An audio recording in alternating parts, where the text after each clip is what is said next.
France, bonjour. Bonjour. Vous êtes président de Banque Robeco et vous vous intéressez bien sûr au marché avec Robeco, mais là spécifiquement à une question qui préoccupe les Français, l'inflation avec l'IFOP avec lequel vous êtes associé. Pourquoi l'inflation devient un sujet de préoccupation au-delà des questions du pouvoir d'achat des ménages? Nous avons voulu, en créant ce baromètre avec l'IFOP, sensibiliser les Français sur l'impact du retour de l'inflation sur leur épargne. Alors le retour de l'inflation, de quoi s'agit-il? On voit dans l'enquête que les Français perçoivent des taux d'inflation, des taux de hausse des prix, notamment dans les catégories de biens et services du quotidien, que ce soit l'alimentaire, l'essence, même les loisirs et même l'immobilier.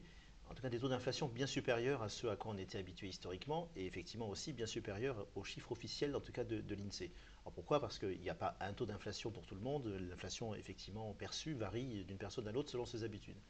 Or, nous essayons de faire réfléchir les investisseurs sur le fait, enfin les épargnants en tout cas, sur le fait que quand les taux d'intérêt servis sur les placements dits sans risque de type 3,5% pour le livret A ou 4,5% pour l'assurance vie, se comparent à des taux au-delà de 5%, voire au-delà de 10% pour la hausse des prix, il y a un problème, et notamment un problème qui sur le long terme peut éroder leur épargne de manière sensible et auquel il faut aujourd'hui porter de l'attention. Alors, c'est vrai que pour les investisseurs, quand on regarde les taux servis, on a vu des 4, 4,5 pour l'assurance vie dont vous mentionnez, et puis finalement peut-être un livret A à 3,5 sans risque aucun. Il y a une tentation quand même qui est assez grande d'aller finalement sur un livret A à 3,5 en attendant que ça aille mieux. Bien sûr, surtout qu'on sort ou on est encore peut-être dans une crise boursière sérieuse qui a fait peur, bien évidemment. Et on a tendance dans ces périodes-là à se réfugier sur les placements sûrs, en tout cas les placements où le risque en capital est faible, voire nul. Bien sûr, et il faudra toujours avoir ce type de placement. Néanmoins, aujourd'hui, il ne serait probablement pas sage d'investir l'intégralité de ses économies, notamment sur le long terme, et l'assurance vie par exemple, est le placement typique long terme des favoris des Français, euh, alors qu'on sait que les rendements qui sont essentiellement liés au rendement obligataire ne pourront pas suivre des taux d'inflation élevés tels qu'on les voit aujourd'hui. En plus, c'est une inflation qui est d'une nature un peu nouvelle, qui est une inflation largement importée, liée au phénomène de croissance mondiale, et notamment au phénomène de croissance dans les pays dits émergents, qui aujourd'hui sont largement plus qu'émergents, mais qui génèrent des pénuries de matières premières agricoles, énergétiques, industrielles. Ces pénuries se traduisent par de très fortes hausses des prix que l'on perçoit au quotidien. Quand on voit par ailleurs la Banque centrale américaine renflouer le système bancaire américain, voire l'économie américaine, à grand renfort de baisse des taux et d'injection de liquidités dans l'économie, on peut difficilement imaginer que ça ne se traduise pas à un moment ou à un autre par beaucoup d'inflation. Et puis il y a même des tendances plus longues encore, comme même le réchauffement climatique est un phénomène inflationniste, parce que les coûts de production vont être plus élevés, parce que le coût de rejet du CO2 va être prohibitif.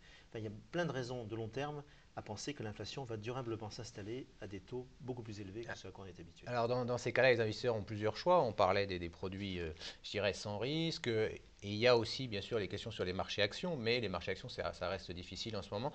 Qu'est-ce que vous préconisez en quelque sorte? Est-ce que ça veut dire que compte tenu de cette inflation qui, de votre point de vue, est durable, hein, ou en tout cas s'installe dans notre paysage d'investisseurs, on doit répartir différemment ces actifs? Oui, clairement, on ne peut pas aujourd'hui se contenter d'avoir l'essentiel de ces actifs dans des placements dits sans risque tels qu'on les évoquait tout à l'heure.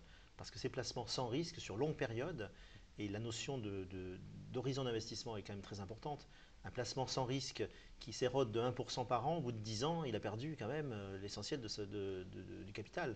Donc ces placements ne sont pas sans risque en période d'érosion monétaire, et il faut bien évidemment les compenser par une allocation d'actifs qui correspond vraiment aux besoins de chacun. Donc il n'y a pas une réponse unique pour tout le monde, mais il y a la nécessité de réfléchir à son horizon d'investissement et en fonction de cela, de revenir sur des classes d'actifs comme les actions, mais aussi l'immobilier. Et à l'intérieur des actions, peut-être les actions qui sont les plus corrélées, entre guillemets, à cette nouvelle inflation, notamment celles liées aux matières premières, aux nouvelles énergies, au réchauffement climatique. Il existe aujourd'hui des fonds spécialisés. Et enfin, je dirais qu'il existe même des solutions de couverture contre le risque inflation, que ce soit les emprunts d'État indexés sur l'inflation, ou bien les classes de parts couvertes contre le risque inflation qui existent maintenant dans certains de nos OPCVM. Il y a des solutions de couverture en tant que telles qui existent. Un mot de conclusion, ça veut dire qu'il ne faut pas rester attaché à quelque part au facial, à ce qu'on voit, c'est-à-dire à un 3,50 qu'on nous propose ou un 4%. Il faut aller au-delà donc, quand on est un investisseur pour répartir ses actifs. Voilà, et le but de notre baromètre, Parce qu'on c'est... on pourrait dire qu'il y a de la publicité pour même au-delà, hein, sur quelques mois. On nous propose. Ah oui, oui, oui. Bien sûr, il faut aller au-delà du facial, effectivement, même si eh bien, on peut être tenté par une offre à 6% pour un dépôt à terme. Enfin, il faut bien être conscient que ce sera une solution de court terme et qu'il faut, une fois de plus, réfléchir à son horizon d'investissement et au long terme. En tout cas, il faut essayer de franchir cette rupture qui nous est aujourd'hui imposée par les marchés et par l'économie du monde, que l'inflation est de retour et qu'on ne peut pas avoir les mêmes raisonnements d'épargnants qu'autrefois.